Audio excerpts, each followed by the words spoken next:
धर्मस्य तदात्मानं सृजाम्यहम्।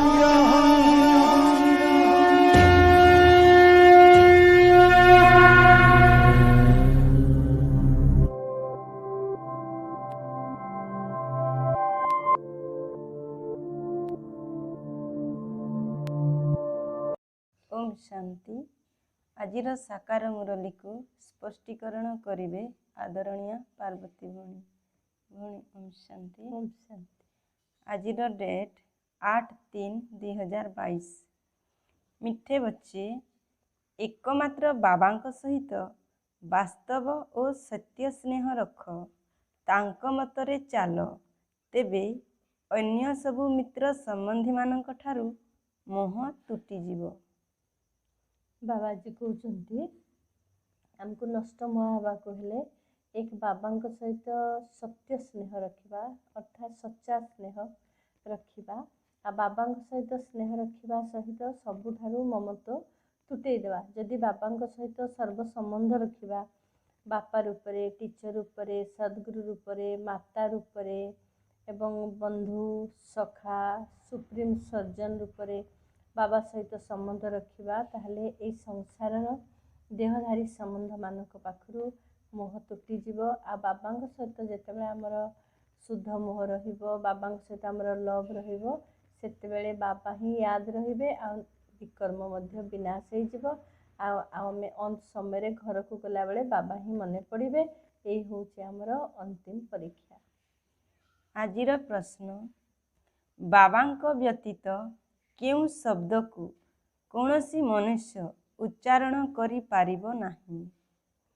उत्तर, मु तुम आत्मा मानकर पिता, तुम मानंकु पाठ पढ़ाइबा पई आसीछि। मु तुम मानंकु निज साथी रे घर को फेराई नहीं जीवी। एही भली शब्द कहिबार शक्ति बाबांक व्यतीत कौनसी मनुष्य पाखरे नाही।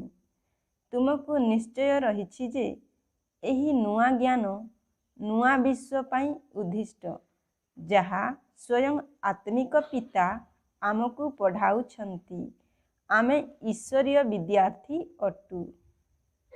तेणु बाबा कहते जे मु तुमर शिक्षक, वर्तमान पाठ पढ़ाऊँगी, ता सहित मु सद्गुरु तुमको साथी नहीं जीवी। तेणु बाबा व्यतीत एमती शब्द कहीं कही पारिबेनी, कहीं भी यही संसार नहांती जे कि आमको साथी रे परम धाम को नहीं जीवे। बाबा केवल काल मानकर काल महाकाल। तेणु बाबा आसचंती आमको समस्त साथी नहीं जीवे। ता सहित बाबा कहले ये नुआ ज्ञान नुआ दुनिया पाई, एभली ज्ञान आउ केही भी सुनै पारिबे नहीं। बेहद्र अर्थात आत्मिक पिता अविनाशी संपत्ति देउछंती। सीए समस्तंकर एकमात्र पिता अटंती। लौकिक पिता तो अनेक अछंती, अनेक पिला अछंती। ये होछंती सबु पिलामानंकर पिता। ब्रह्मा, विष्णु, शंकरंकु मध्य पिता बोली कहि पारिबा नाही। शंकरंकर कार्य ही अलगा अटे। सीए दाता नुहंती। एकमात्र ही निराकार बाबा जहांक ठारू संपत्ति मिली थाए। सीए होछंती परम पिता, मूलवतन रे सबुठारू ऊर्ध्वरे रहिला वाला। तेणु बाबा कहते बेहद्र पिता होचंदी परम पिता परमात्मा शिव।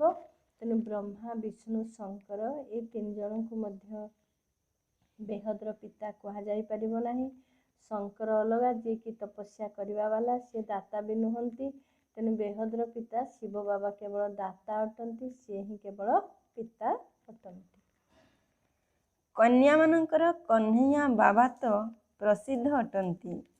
कृष्ण कौनसी कन्या मानकर पिता नुहंती। एमाने तो ब्रह्मा कुमारी माने अटंती। कृष्ण कुमारी कुहाजिबो नाही। कृष्ण को प्रजापिता कुहाजाए नाही। एही कन्या माता माने अछंती, जेउमानंकु बहुत सहन करिबाकु पड़िथाए। किंतु हृदय स्वच्छ हेबा दरकार। जदि बुद्धिर जोग एकमात्र बाबांक सहित भल भावरे जोड़ी होई रहिबो, तेबे अनेकंक ठारू ବୁଦ୍ଧିଯୋଗ ତୁଟି ପାରିବ। ସମ୍ପୂର୍ଣ୍ଣ ନିଶ୍ଚୟ ହେଉ ଯେ ଆମକୁ ଏକମାତ୍ର ବାବାଙ୍କର ହେବାର ଅଛି।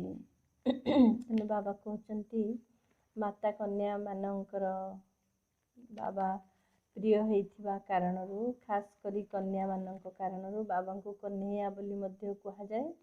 ତେଣୁ ପ୍ରକୃତରେ ଆମେ ସମସ୍ତେ ସେଇ କହ୍ନେୟା ପିତାଙ୍କୁ ଆମେ ମନେ ପକାଇବା ଆଉ ତାଙ୍କ ସହିତ ବୁଦ୍ଧିଯୋଗ ଲଗେଇବା। ଆଉ ଆମର ବୁଦ୍ଧିଯୋଗ ଆଉ କେଉଁଠି ଲାଗିବ ନାହିଁ, ତାହେଲେ ଆମର ବିକର୍ମ ମଧ୍ୟ ବିନାଶ ହେଇଯିବ ଆଉ ଆମେ ଖୁସିରେ ଖୁସିରେ ଘରକୁ ଯିବା। ବାବା ବୁଝାଉଛନ୍ତି ଯେ ତୁମେ ନିଜର ସ୍ୱାମୀକୁ ମଧ୍ୟ ବୁଝାଅ ଯେ ଏବେ କୃଷ୍ଣପୁରୀ ସ୍ଥାପନ ହେଉଛି। କଂସପୁରୀର ବିନାଶ ପାଇଁ ପ୍ରସ୍ତୁତି ଚାଲିଛି। ଯଦି କୃଷ୍ଣପୁରୀକୁ ଯିବାର ଅଛି ତେବେ ବିକାରଗୁଡ଼ିକୁ ଛାଡ଼ିବାକୁ ପଡ଼ିବ। କୃଷ୍ଣପୁରୀକୁ ଯିବା ପାଇଁ ସମ୍ପୂର୍ଣ୍ଣ ନିର୍ବିକାରୀ ହେବାକୁ ପଡ଼ିବ। ଏବେ ତୁମକୁ ମୋର ଏବଂ ନିଜର ମଧ୍ୟ କଲ୍ୟାଣ କରିବାକୁ ହେବ ତଥା ତୁମେ ଆଉ ମୁଁ ଉଭୟ ଏକମାତ୍ର ବାବାଙ୍କର ସନ୍ତାନ ଅଟୁ। ତୁମେ ମଧ୍ୟ କହୁଛ ଯେ ଭଗବାନ ଆମର ବାବା ଅଟନ୍ତି। ତେଣୁ ଆମେ ପରସ୍ପର ମଧ୍ୟରେ ଭାଇ ଭଉଣୀ ହୋଇଗଲେ ଏବେ ବିକାରର ବଶବର୍ତ୍ତୀ ହେବା ନାହିଁ। ତେଣୁ ଆମେ ସମସ୍ତେ ବର୍ତ୍ତମାନ ବାବାଙ୍କର ହେବା କାରଣରୁ ଆମେ ପବିତ୍ର ରହିବା। ତେଣୁ ଯେଉଁମାନେ ଦୁଇ ଜଣ ପତି ପତ୍ନୀ ଜ୍ଞାନ ମାର୍ଗରେ ଚାଲୁଛନ୍ତି ସେମାନେ ଦୁଇ ଜଣ ମଧ୍ୟ ପରମାତ୍ମାଙ୍କର ସନ୍ତାନ। ସେମାନେ ପରସ୍ପର ଯଦି କୃଷ୍ଣପୁରୀକୁ ଯିବାକୁ ଇଚ୍ଛା କରୁଛନ୍ତି ତାହେଲେ ସେମାନେ ପରସ୍ପର ପବିତ୍ର ରହି ସେ କୃଷ୍ଣପୁରୀ ଦୁନିଆ ପାଇଁ ମଧ୍ୟ ଯୋଗ୍ୟ ହେଇପାରିବେ। ପ୍ରତ୍ୟହ ବୁଝାଇବା ଦ୍ୱାରା ହାଡ଼ ନରମ ହୋଇଯିବ, ଅର୍ଥାତ୍ କୌଣସି ବିକାର ରହିବ ନାହିଁ।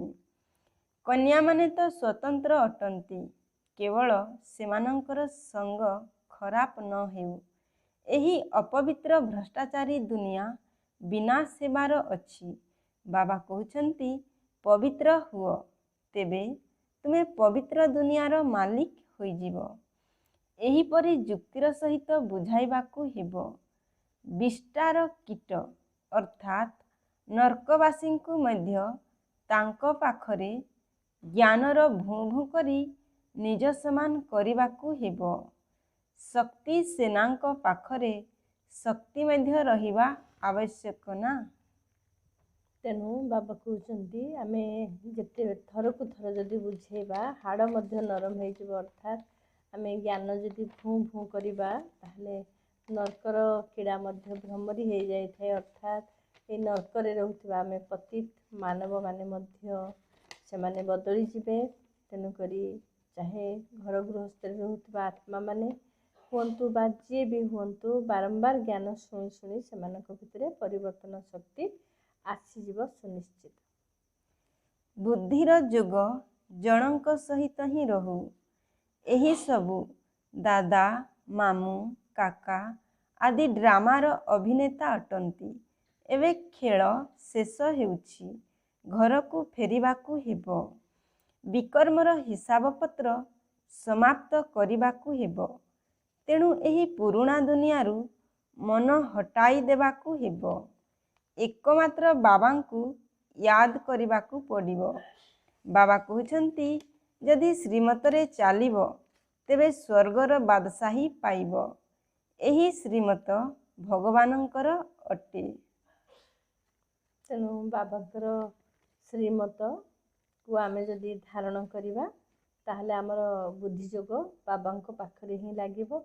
ଆଉ ଆମେ ଏବେ ମଧ୍ୟ ଏଇ ଗୋଟିଏ ଶ୍ରୀମତକୁ ଧାରଣ କରିବା ଯେ କ'ଣ ନା ଆମର ବୁଦ୍ଧିଯୋଗ ବାବାଙ୍କ ପାଖରେ ଲାଗିବା ପାଇଁ ଆମେ କ'ଣ ଚିନ୍ତା କରିବା, ଯାହାକି ସତ୍ୟ। ଚାଚା କୁହନ୍ତୁ, କାକା କୁହନ୍ତୁ, ମାମା କୁହନ୍ତୁ, ଭାଇ କୁହନ୍ତୁ, ଯିଏ ବି ସମସ୍ତେ ଜଣେ ଜଣେ ଅଭିନେତା। ତେଣୁ ସମସ୍ତେ ନିଜ ନିଜର ଅଭିନୟ କରୁଛନ୍ତି। ତେଣୁ କାହା ସହିତ ପିତାର ଅଭିନୟ ମୋତେ କରିବାକୁ ପଡ଼ୁଛି, କାହା ସହିତ ଭଉଣୀର ଅଭିନୟ ମୋତେ କରିବାକୁ ପଡ଼ୁଛି। ତେଣୁ ଯେଉଁ ପ୍ରକାର ସମ୍ବନ୍ଧ ହେଉନା କାହିଁକି ଲୌକିକରେ ଏସବୁ ଅଭିନୟ ମାତ୍ର। ସତ୍ୟ ଆମେ ଆତ୍ମା ଭାଇ ଭାଇ, ସତ୍ୟ ଆମେ ପରମ ଧାମ ଘରୁ ଆସିଛନ୍ତି ଅଭିନୟ କରିବା ପାଇଁ। ଏହା ମଧ୍ୟ ସତ୍ୟ, ଆମେ ଆତ୍ମାମାନେ ସମସ୍ତେ ଘରକୁ ଫେରିଯିବା। ତେଣୁ ଏହା ବି ସତ୍ୟ ଯେ ପରମ ପିତା ପରମାତ୍ମାକୁ ୟାଦ କରିବା ଦ୍ୱାରା ହିଁ ଆତ୍ମାର ବିକର୍ମ ବିନାଶ ହେଇଯିବ। ଏହି ମୃତ୍ୟୁଲୋକ ଏବେ ବିନାଶ ହେବାର ଅଛି। ତେବେ କାହିଁକି ବାବାଙ୍କ ଠାରୁ 21 ଜନ୍ମର ସମ୍ପୂର୍ଣ୍ଣ ସମ୍ପତ୍ତି ନ ନେବା? ଛାତ୍ରମାନେ ଭାବୁଛନ୍ତି ଯଦି ଆମେ ଭଲ ଭାବରେ ପଢ଼ିବା ତେବେ ଭଲ ନମ୍ବରରେ ପାସ୍ ହେବା। ଯଦି ଏଠାରେ ଭଲ ନମ୍ବର ରଖି ପାସ୍ ହେବା ତେବେ ସ୍ୱର୍ଗରେ ଉଚ୍ଚ ପଦ ପାଇବା।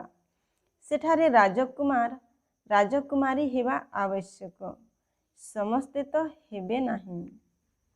ତେଣୁ ବାବା କହୁଛନ୍ତି ଯଦି ଆମେ ପାଠ ପଢ଼ୁଛନ୍ତି ତାହେଲେ କାହିଁକି ଭଲ ନମ୍ବର ନ ରଖି ଆମେ ରଖିବାନି କାହିଁକି? ତେଣୁ ଭଲ ନମ୍ବର ରଖି ହିଁ ପାସ୍ ହେବା ଉଚିତ, ଏମିତି ଆମେ ଚିନ୍ତା କରିବା। କାରଣ ସତ୍ୟଯୁଗ ଦୁନିଆରେ ରାଜକୁମାର ରାଜକୁମାରୀ ତ ହେବେ, ଆମେ ମଧ୍ୟ କାହିଁକି ସେଭଳି ଉଚ୍ଚ ପଦର ଅଧିକାରୀ ନ ହେବା।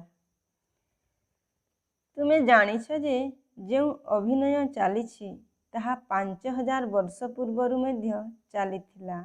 ବାବା କହୁଛନ୍ତି ମୁଁ ମଧ୍ୟ ଡ୍ରାମାର ବନ୍ଧନରେ ବନ୍ଧା ହୋଇଛି। ଅଭିନୟ ବିନା ମୁଁ କିଛି କରିପାରିବି ନାହିଁ। ଏହିପରି ନୁହେଁ ଯେ ସ୍ୱଦର୍ଶନ ଚକ୍ର ଦ୍ୱାରା କାହାର ମୁଣ୍ଡ କାଟିଦେବି। ସ୍ୱଦର୍ଶନ ଚକ୍ରର ଅର୍ଥ ମଧ୍ୟ ତୁମ୍ଭମାନଙ୍କୁ ବୁଝାଇ ଦିଆ ହୋଇଛି। ଶାସ୍ତ୍ରରେ ତ ଅନେକ କଥା ଲେଖି ଦେଇଛନ୍ତି। ସ୍ୱଦର୍ଶନ ଅର୍ଥାତ୍ ସୃଷ୍ଟିର ଆଦି ମଧ୍ୟ ଅନ୍ତକୁ ଜାଣିବା। ସ୍ୱ ଅର୍ଥାତ୍ ଆତ୍ମା ଦର୍ଶନ କଲା। ସୃଷ୍ଟି ଚକ୍ରର ସେ କିପରି 84 ଜନ୍ମର ଚକ୍ର ଲଗାଇଛି। ସୂର୍ଯ୍ୟବଂଶୀ ଚନ୍ଦ୍ରବଂଶୀ ଏବେ ନାଟକ ରୂପୀ ଚକ୍ର ପୂରା ହେଲା। ତେଣୁ ବାବା କହୁଛନ୍ତି ସ୍ୱଦର୍ଶନ ଚକ୍ର ଅର୍ଥ ତ ମୁଁ ତୁମମାନଙ୍କୁ ବୁଝେଇ ଦେଇଛି। ଏମିତି ସ୍ୱଦର୍ଶନ ଚକ୍ର ନୁହେଁ ଯେ ଚକ୍ର ଘୁରି ଘୁରି ଯାଉଥିଲା କାହାର ମୁଣ୍ଡ କାଟୁଥିଲା, ଏକଥା ନୁହେଁ। ପ୍ରକୃତ ସ୍ୱ କହିଲେ ନିଜେ, ମୁଁ ଆତ୍ମା। ଦର୍ଶନ କହିଲେ ଜ୍ଞାନ। କେଉଁଠି ନା ସାରା ସୃଷ୍ଟି ଚକ୍ର ଭିତରେ ମୁଁ ଆତ୍ମା କ'ଣ ଆଦି ମଧ୍ୟ ଅନ୍ତରେ ପାର୍ଟ ପ୍ଲେ କରୁଛି। ଅର୍ଥାତ୍ ସାରା 84 ଜନ୍ମରେ ମୁଁ କେଉଁଠି କ'ଣ ଥିଲି, କ'ଣ ଅଭିନୟ କରିଥିଲି। ସତ୍ୟ ଯୁଗରେ କେମିତି ସୂର୍ଯ୍ୟବଂଶୀ ଥିଲି, ତ୍ରେତା ଯୁଗରେ ଚନ୍ଦ୍ରବଂଶୀ, ଦ୍ୱାପର ଯୁଗରେ ବୈଶ୍ୟବଂଶୀ, କଳି ଯୁଗରେ ଶୂଦ୍ରବଂଶୀ, ପୁଣି ବର୍ତ୍ତମାନ ବ୍ରାହ୍ମଣ ହେଲି କେମିତି। ତେଣୁ ୟାର ପ୍ରକୃତ ସ୍ୱରୂପକୁ ଆମେ ମନେ ପକାଇବା। ତେଣୁ ସ୍ୱରୂପକୁ ମନେ ପକାଇବା ପାଇଁ ହେଲେ ପ୍ରଥମେ ମୋତେ ମନେ ରଖିବାକୁ ପଡ଼ିବ ଯେ ମୁଁ କିଏ। ମୁଁ ସ୍ୱରାଜ୍ୟ ଅଧିକାରୀ ଆତ୍ମା ରାଜା, କର୍ମ ଇନ୍ଦ୍ରିୟ ଉପରେ ରାଜା, ମନ ବୁଦ୍ଧି ସଂସ୍କାର ଉପରେ ମଧ୍ୟ ରାଜା। ପୁଣି ଆମେ ଅଭ୍ୟାସ କରିବା ଅନାଦି ସ୍ୱରୂପ ପରମ ଧାମରେ ମୁଁ ବେଦାଘିରା ଥିଲି। ଆତ୍ମାରେ କୌଣସି ଦାଗ ନଥିଲା, ସୁଖ ଶାନ୍ତି ଆନନ୍ଦ ପ୍ରେମ ପବିତ୍ରତାର ସ୍ୱରୂପ ଥିଲା। ପୁଣି ସତ୍ୟଯୁଗ ତ୍ରେତା ଯୁଗରେ ମୁଁ ଡବଲ ତାଜଧାରୀ ଦେବତା ଥିଲି। ଦ୍ୱାପର ଯୁଗ କଳିଯୁଗ ଯାହାକି ପୂଜ୍ୟ ସ୍ୱରୂପ କୁହାଯାଏ, ମୁଁ ସେତେବେଳେ ଭକ୍ତ ଆତ୍ମାମାନଙ୍କର ଇଷ୍ଟ ଦେବୀ ଥିଲି। ପୁଣି ବର୍ତ୍ତମାନ ସଙ୍ଗମ ଯୁଗରେ ମୁଁ ବ୍ରାହ୍ମଣ।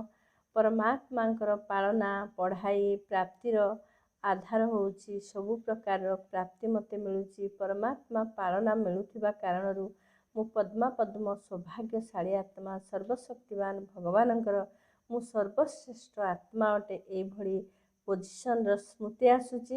ପୁଣି ବର୍ତ୍ତମାନ ଜ୍ଞାନ ଯୋଗ ଦ୍ୱାରା ମୁଁ ସମ୍ପୂର୍ଣ୍ଣ ଫରିସ୍ତା ବନି ସାରା ବିଶ୍ୱର କଲ୍ୟାଣ କରୁଛି। ଏଇଭଳି ଆମେ ବାରମ୍ବାର ଚିନ୍ତନ କରିବା। ୟାକୁ ହିଁ ପ୍ରକୃତ ସ୍ୱଦର୍ଶନ ଚକ୍ର କୁହାଯାଉଛି। ସତ୍ୟନାରାୟଣଙ୍କର କଥା ଅର୍ଥାତ୍ ନରରୁ ନାରାୟଣ ହେବାର ଜ୍ଞାନ। ଏହା କଥା ବା କାହାଣୀ ନୁହେଁ। ପୁରୁଣା ଏବଂ ପ୍ରାଚୀନ କଥାକୁ କାହାଣୀ କୁହାଯାଇଥାଏ। ଏହା ହେଉଛି ଜ୍ଞାନ। ତେଣୁ ଲକ୍ଷ୍ୟ ଉଦ୍ଦେଶ୍ୟ ମଧ୍ୟ ବତାଉଛନ୍ତି। ଏହା କଲେଜ ମଧ୍ୟ ଅଟେ।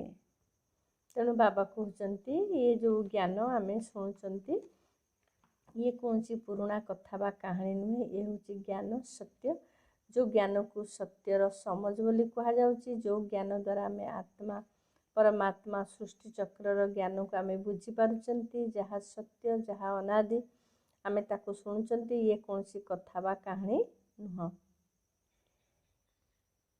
ଆଉ ପାଣ୍ଡବ କୌରବମାନଙ୍କର ହିଂସକ ଯୁଦ୍ଧ ଦେଖାଇଛନ୍ତି। ଏପରି ତ ହୋଇନଥିଲା। ତୁମ ସାଥିରେ ପରମପିତା ପରମାତ୍ମା ଅଛନ୍ତି। ସିଏ ହେଉଛନ୍ତି ମୁଖ୍ୟ ପଣ୍ଡା ଏବଂ ପଥ ପ୍ରଦର୍ଶକ, ପତିତ ପାବନ, ମୁକ୍ତିଦାତା ମଧ୍ୟ ଅଟନ୍ତି। ଆମକୁ ରାବଣ ରାଜ୍ୟରୁ ମୁକ୍ତ କରି ରାମ ରାଜ୍ୟକୁ ନେଇଯାଉଛନ୍ତି। ବାବା କହୁଛନ୍ତି ଏହି ରାବଣ ରାଜ୍ୟ ଶେଷ ହୋଇ ମୁର୍ଦାବାଦ ହୋଇ ପୁଣି ଶ୍ରେଷ୍ଠାଚାରୀ ସତ୍ୟଯୋଗୀ ରାଜ୍ୟ ଆରମ୍ଭ ହେଉଛି। ତେଣୁ ବାବାଙ୍କୁ ଆଜି ପଥ ପ୍ରଦର୍ଶକ, ମୁକ୍ତିଦାତା, ପତିତ ପାବନ କୁହାଯାଉଛି। କ'ଣ ପାଇଁ ନା ବାବା ବର୍ତ୍ତମାନ ଯେଉଁ ଜ୍ଞାନ ଦେଉଛନ୍ତି, ଏଇ ଜ୍ଞାନ ତ କୌଣସି କଥା କାହାଣୀ ନୁହେଁ। ଏଇ ଜ୍ଞାନ ହିଁ ଅସତ୍ୟରୁ ସତ୍ୟ ଆଡ଼କୁ, ଦୁର୍ଗତିରୁ ସଦ୍ଗତି ଆଡ଼କୁ ନେଇଯାଇଥାଏ, ଅନ୍ଧାରରୁ ଆଲୋକ ଆଡ଼କୁ ନେଇଯାଇଥାଏ। ଏଇ ଜ୍ଞାନ ଦ୍ୱାରା ହିଁ ଆମକୁ ମୁକ୍ତି, ଜୀବନ ମୁକ୍ତି ମିଳିଥାଏ। ଜ୍ଞାନ ଦ୍ୱାରା ହିଁ ଆମେ ମୁକ୍ତି ଅର୍ଥାତ୍ ଶାନ୍ତିଧାମକୁ, ଜୀବନ ମୁକ୍ତି ଅର୍ଥାତ୍ ସତ୍ୟଯୁଗ ଦୁନିଆକୁ ଆମେ ଯିବା ପାଇଁ ଯୋଗ୍ୟ ହୋଇଥାନ୍ତି। ଏଇ ଜ୍ଞାନ ଦ୍ୱାରା ହିଁ ପ୍ରକୃତ ମାର୍ଗ, ସତ୍ୟ ମାର୍ଗ ଆମକୁ ମିଳିଯାଇଥାଏ। ଯାହାଫଳରେ ଆମେ ଯେଉଁ ଭଟକୁଥିଲେ ଏଠି ସେଠି, ଆମକୁ ଭଟକିବା ଆମ ସମସ୍ତଙ୍କର ବନ୍ଦ ହେଇଯାଇଥାଏ। ଏଇ ଜ୍ଞାନ ଦ୍ୱାରା ହିଁ ସଚ୍ଚା ରୁହାନୀ ପଣ୍ଡା ହିଁ ବାବା ଆମକୁ ଉଚିତ ରାସ୍ତା ଦେଖାଉଛନ୍ତି। ଆମର ଜୀବନ ରୂପକ ନୌକାଟା କଳିଯୁଗରୁ ସତ୍ୟଯୁଗ ଆଡ଼କୁ ଯାଇଛି। ତେଣୁକରି ଏହାକୁ ହିଁ ସତ୍ୟ ଜ୍ଞାନ କୁହାଯାଉଛି। ସତ୍ୟ ପିତା ହିଁ ଏହି ଜ୍ଞାନ ଶୁଣାଉଛନ୍ତି। ତେଣୁ ସିଏ ହିଁ ପ୍ରକୃତ ପତିତ ପାବନ, ପତିତ ଆତ୍ମାମାନଙ୍କୁ ପାବନ କରୁଛନ୍ତି। ତୁମ୍ଭମାନଙ୍କର ପତିତ ପାବନ ଈଶ୍ୱର ପିତା ସମ୍ବନ୍ଧୀୟ ବିଦ୍ୟାର୍ଥୀ ଜୀବନ ଅଟେ। ପତିତ ପାବନ ଅର୍ଥ ସଦ୍ଗୁରୁ। ହେ ଈଶ୍ୱର ପିତା ଅର୍ଥାତ୍ ପରମପିତା ପରମାତ୍ମା, ସିଏ ପୁଣି ଶିକ୍ଷକ ରୂପରେ ରାଜଯୋଗ ଶିଖାଉଛନ୍ତି। ଏହା କେତେ ସହଜ କଥା ଅଟେ। ପ୍ରଥମେ ପତିତ ପାବନ ଅକ୍ଷର ନିଶ୍ଚିତ ଲେଖିବା ଦରକାର। ଗୁରୁ ସବୁଠାରୁ ଶ୍ରେଷ୍ଠ ହୋଇଥାନ୍ତି। ଭାବୁଛନ୍ତି ଯେ ଗୁରୁ ସଦ୍ଗତି ଦେଉଛନ୍ତି, ଦୁର୍ଗତିରୁ ମୁକ୍ତ କରୁଛନ୍ତି। ବାବା କେତେ ଭଲ ଭାବରେ ବୁଝାଉଛନ୍ତି। ପତିତ ପାବନ ଅର୍ଥାତ୍ ସଦ୍ଗୁରୁ ବୋଲି ବାବା ବୁଝେଇ ଦେଉଛନ୍ତି। କାରଣ ଏଥିପାଇଁ ପତିତ ପାବନ କୁହାଯାଉଛି, କାରଣ ପତିତ ଆତ୍ମାମାନେ ଯେତେବେଳେ ପାବନ ହେଇଯାଉଛନ୍ତି, ସେମାନେ ସଦ୍ଗତି ଆଡ଼କୁ ଯାତ୍ରା କରୁଛନ୍ତି। ତେଣୁ ପତିତ ପାବନ କେବଳ ଜଣେ ମାତ୍ର, ଯିଏକି ସଦ୍ଗୁରୁ, ଯିଏକି ପରମ ପିତା ପରମାତ୍ମା। ଯେପରି ବାବା ମିଠା ଅଟନ୍ତି, ସେହିପରି ପିଲାମାନଙ୍କୁ ମଧ୍ୟ ମଧୁର ହେବାକୁ ପଡ଼ିବ। ଯୁକ୍ତିର ସହିତ ସମସ୍ତଙ୍କୁ ବୁଝାଇବାକୁ ହେବ। ଆଗକୁ ଗଲେ ସମସ୍ତେ ବୁଝିଯିବେ, ତୁମ ଉପରେ ମଧ୍ୟ ବିଶ୍ୱାସ କରିବେ। ଦେଖିବେ ଯେ ଲଢ଼େଇ ତ ଲାଗିଯାଇଛି, ତେବେ କାହିଁକି ବାବାଙ୍କ ଠାରୁ ସମ୍ପତ୍ତିର ଅଧିକାର ନ ନେବୁ? ଲଢ଼େଇ ଆଦି ସମୟରେ ବିକାରର କଥା ମନେ ରହିନଥାଏ। ଏପରି କେହି କହିବେ ନାହିଁ ଯେ ବିନାଶ ହେବା ପୂର୍ବରୁ ବିଷର ସ୍ୱାଦ ତ ନେଇଯାଉ। ସେ ସମୟରେ ନିଜର ରକ୍ଷା କଥା ଚିନ୍ତା କରିବେ। ଜନ୍ମ ଜନ୍ମାନ୍ତରରୁ ଏହି କାମ ବିକାରର ବଶବର୍ତ୍ତୀ ହେବା ଦ୍ୱାରା ତୁମର ଏହି ଅବସ୍ଥା ହୋଇଯାଇଛି। ସମସ୍ତେ ଦୁଃଖୀ ହୋଇଯାଇଛନ୍ତି, ପବିତ୍ରତାରେ ହିଁ ସୁଖ ରହିଛି। ତେଣୁ ବାବା କହୁଛନ୍ତି ମହାବିନାଶ ପୂର୍ବରୁ ତୃତୀୟ ମହାସମର ଦେଖି ସମସ୍ତେ ଭାବିବେ ଦୁନିଆ ତ ବିନାଶ ହେଇଯିବ, ଆମେ କାହିଁକି ବର୍ତ୍ତମାନ ବାବାଙ୍କ ପାଖରୁ ସମ୍ପତ୍ତି ନ ନେବା। ତେଣୁକରି ଶେଷ ସମୟରେ କେହି ବି କହିବେ ନାହିଁ ଏହି ସମୟରେ ବିକାରର ସ୍ୱାଦ ଆଉ ଟିକେ ଆମେ ନେଇଯାଉ। ଏ ପ୍ରକାରର ଚିନ୍ତାଧାରା ନ କରି ସମସ୍ତେ ଚିନ୍ତା କରିବେ ଯେ ଆମେ କେମିତି ସମ୍ପତ୍ତିର ଅଧିକାରୀ ହେଇଯାଉ। ତେଣୁ ସମସ୍ତେ ବାବାଙ୍କର ବଚ୍ଚା ବନିବେ, ବାବାଙ୍କୁ ଜାଣିବେ, ସୃଷ୍ଟିର ଆଦି ମଧ୍ୟ ଅନ୍ତର ରହସ୍ୟ ଜାଣିବେ, ଆଉ ପାବନ ବନି ଘରକୁ ସମସ୍ତେ ଯିବେ। ରୁଦ୍ରମାଳା ରହିଛି, ପୁଣି ବିଷ୍ଣୁଙ୍କର ମାଳା ରହିଛି। ବ୍ରାହ୍ମଣମାନଙ୍କର ମାଳା ତ ହୋଇପାରିବ ନାହିଁ, କାରଣ ତାଙ୍କର ସ୍ଥିତି ତଳ ଉପର ହେଉଛି। ଆଜି 5-6 ନମ୍ବରରେ ଅଛନ୍ତି, ପୁଣି କାଲି ଦେଖିବ ତ ଆଉ ନଥିବେ। ସମ୍ପତ୍ତିରୁ ତଥା ରାଜତ୍ୱରୁ ମଧ୍ୟ ବହିଷ୍କୃତ ହୋଇଯାଉଛନ୍ତି। ଆଉ ରହିଲା ପ୍ରଜାପଦ। ଯଦି ଏଠାରେ ରହି ମଧ୍ୟ ଛାଡ଼ି ଦେଉଛନ୍ତି, ତେବେ ପ୍ରଜାରେ ମଧ୍ୟ ଭଲ ପଦ ପାଇପାରିବେ ନାହିଁ। ତାଙ୍କ ଦ୍ୱାରା ବିକର୍ମ ବହୁତ ହୋଇଥାଏ। ତେଣୁ ବାବା କହୁଛନ୍ତି ମାଳା ତ केते प्रकारर बाबा कहले रुद्रमाला अच्छी, पुणी कहले विष्णुमाला अच्छी, पुणी ब्राह्मण मानकर माला। रुद्रमाला तो आत्मा मानक माला, आउ विष्णुमाला होची वैजयंती माला, जहाँकि जो माने जो आत्मा माने संपूर्ण रूपे मायाजित होइथिबे पढ़ाई द्वारा काम क्रोध लोभ मोह अहंकार सबू विकार उपरे विजयी होइथिबे, पास विथ ऑनर होइथिबे, से मानकु बाबा कहउचंती विष्णुमाला रे आसीबे, जो माने कि सत्य जुगरे उच्च पद पाइबे। तापरे कहले बाबा ब्राह्मण मानकर माला, ये ब्राह्मण मानकर माला तो तैयारी होई परिबो नाही, कारण कौन सी दाना कन्स्टांट नाही। आज जे विजयी रतन होइथिबो काली से बाबांकर हाथ छाड़िकी भी पळेइथिबो माया द्वारा हार खाइकी। तेणु बाबा कहउछन ब्राह्मण मानकर माला तैयारी होई पारे नाही, एवं किछि ब्राह्मण अछंती बाबांकर हाथ छाड़ी चली जाइथिबा कारणरू सेमाने आजी बाबांकर ही काली नाहांती। तेणु एभली आत्मा माने प्रजारे मध्य आसी पारंतिनी बा प्रजारे मध्य ठीक पद मध्य पाई पारंती नाही। वरदान नियंत्रण करिवार शक्ति द्वारा भूल को ठीक रे परिवर्तन करी श्रेष्ठ पुरुषार्थी हुओ। श्रेष्ठ पुरुषार्थी तांकु कुहाजिबो जिए गोटिए सेकेंड भितरे भूल को ठीक रे परिवर्तन करी देउथिबो। एमिति नुहे कि व्यर्थ को कंट्रोल करिबा पाई तो चाहुथिबो, जानुथिबो यह ठीक नुहे, किंतु अध घंटा पर्यंत सही संकल्प ही चालुथिबो। यहाकू कुहाजिबो किछि किछि अधीन एवं किछि किछि अधिकारी। जेबे कि जानिछ जे यह सत्य नुहे अयथार्थ बा व्यर्थ अटे, तेबे सही समय रे ही तांकु ब्रेक लगाई देबा। यहाकू कुहा जाए श्रेष्ठ पुरुषार्थ। नियंत्रण करिवार शक्तिर अर्थ यह नुहे जे ब्रेक लगाइबो एबे एवं ब्रेक लागिबो किछि समय परे। बाबा कहउछन नियंत्रण शक्ति द्वारा ही आमे निज भितरे आमे कंट्रोलिंग पावर जहाँकू कहा जाए, जहाँ द्वारा आमे व्यर्थ को आमे ब्रेक लगे पारिबा आ श्रेष्ठ पुरुषार्थी आत्मा ताकू कहा जाए। आज जे प्रकृत श्रेष्ठ पुरुषार्थी से व्यर्थ को कंट्रोल करि पारे। एमिति नुहे जे किए भी चाहिबो ये व्यर्थ भावुथिबो व्यर्थ, किंतु कहि चलीथिबो व्यर्थ, संकल्प करि चलीथिबो व्यर्थ, बाबा ताकू कंट्रोलिंग पावर बोली कहउनाहंती। प्रकृत कंट्रोलिंग पावर जहाँ पाखरे थाए से एक सेकेंड रे स्टॉप कहला मात्र के व्यर्थ को स्टॉप करि पारे। आउ जो मानक पाखरे कंट्रोलिंग पावर न थाए से माने भावुथिबे यह ठीक नुहे, किंतु कहि चलीथिबे व्यर्थ कथा, भावुथिबे यह ठीक नुहे किंतु व्यर्थ संकल्प करि चलीथिबे। तेणु बाबा कहउछन प्रकृत जो माने कंट्रोलिंग पावर जहाँ पाखरे थाए से माने बाबांकर अधिकारी बच्चा ही थांती, आ से माने अधीन हुअंती नाही। किंतु जो मानक पाखरे कंट्रोलिंग पावर न थाए से माने केतेबेले अधीन तो केतेबेले अधिकारी ही थांती। तेणु प्रकृत बाबांकर अधिकारी बच्चा ही प्रकृत कंट्रोलिंग पावर अधिकारी, आउ से आत्मा माने ही श्रेष्ठ पुरुषार्थी बोली बाबा कहउचंती। स्लोगान जदि निजर स्वभाव को सरल करि देबो तेबे समय व्यर्थरे नष्ट हेबो नाही। यदि स्वभाव को आमे सरल करिदेबा इजी करिबा ताहले प्रथम कथा आमको आम भितरे केबे खिटपिट चलिबो नाही। स्वभाव को जदि इजी करिदेबा ताहले कौन सी परिस्थिति आसिले मध्य आमे ताकू सामना करि पारिबा, आमे ताकू सहजरे समाधान भी करि पारिबा। तेणु सबुठारु श्रेष्ठ उपाय निज स्वभाव को इजी करिदेबा, ताहले सबु परिस्थिति सहज हेजिबो। आजिर मुरली को सुंदर भाव स्पष्टीकरण करिथिबारु भौणी को धन्यवाद देई आजिर कार्यक्रम को एठी रखुछु। पुणी देखा हेबो आगामी अध्याय रे रहुछु। ओम शांति।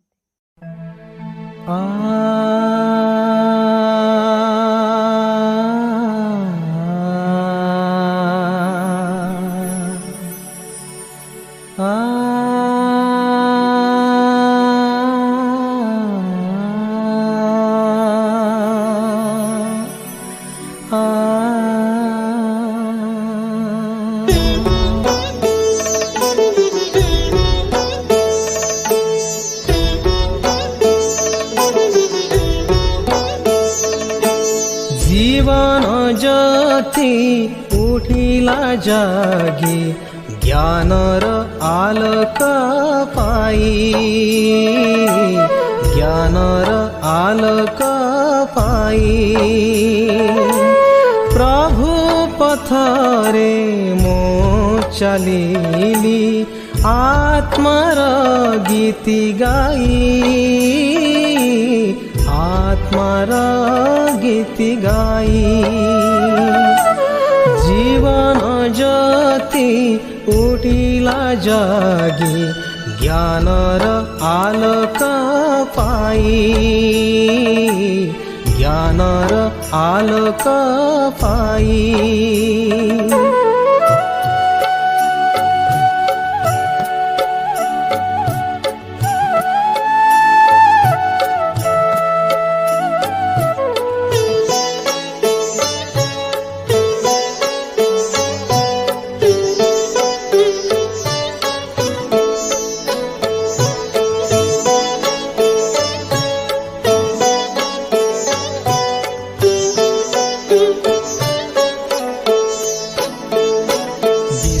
ସେବା ଭାବ ଲକ୍ଷ୍ୟରେ କେବଳ ରଖି ମୁଁ ଧ୍ୟାନ, ସୁଖ ଶାନ୍ତି ପ୍ରାପ୍ତି କରାଇବି ଦେଇ ପରମ ପିତାଙ୍କ ଜ୍ଞାନ। ଶୁଭ ସନ୍ଦେଶ, ଶୁଭ ସନ୍ଦେଶ ସର୍ବ ଆତ୍ମାଙ୍କୁ ଦେଇ ଆତ୍ମାର ଗୀତି ଗାଇ, ଆତ୍ମାର ଗୀତି ଗାଇ।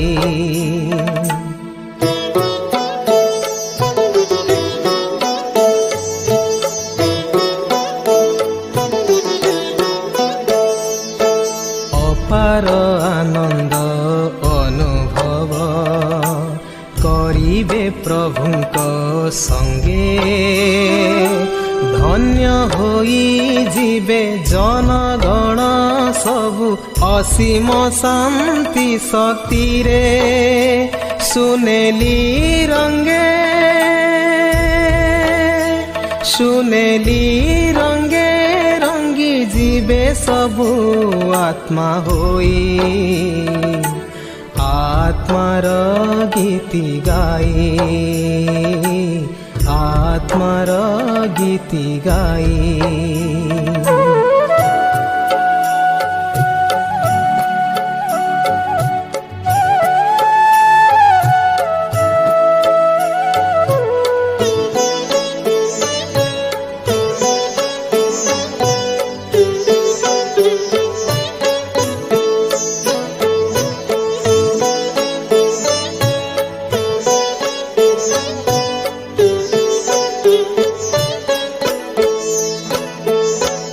ଆକାଶଠାରୁ ବି ବହୁ ଉଚ୍ଚରେ ମନର ବିଚାର ହେବ,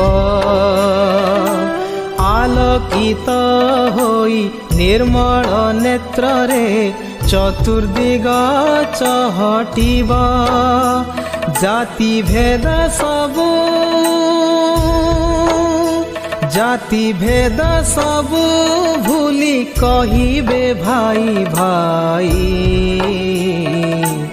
ଆତ୍ମାର ଗୀତି ଗାଇ, ଆତ୍ମାର ଗୀତି ଗାଇ। ଜୀବନ ଜ୍ୟୋତି ଉଠିଲା ଜାଗି ଜ୍ଞାନର ଆଲୋକ ପାଇ, ଜ୍ଞାନର ଆଲୋକ ପାଇ। ପ୍ରଭୁ ପଥରେ ମୁଁ ଚାଲିଲି ଆତ୍ମାର ଗୀତି ଗାଇ, आत्मार गीति गाई, आत्मार गीति गाई, आत्मार गीति गाई।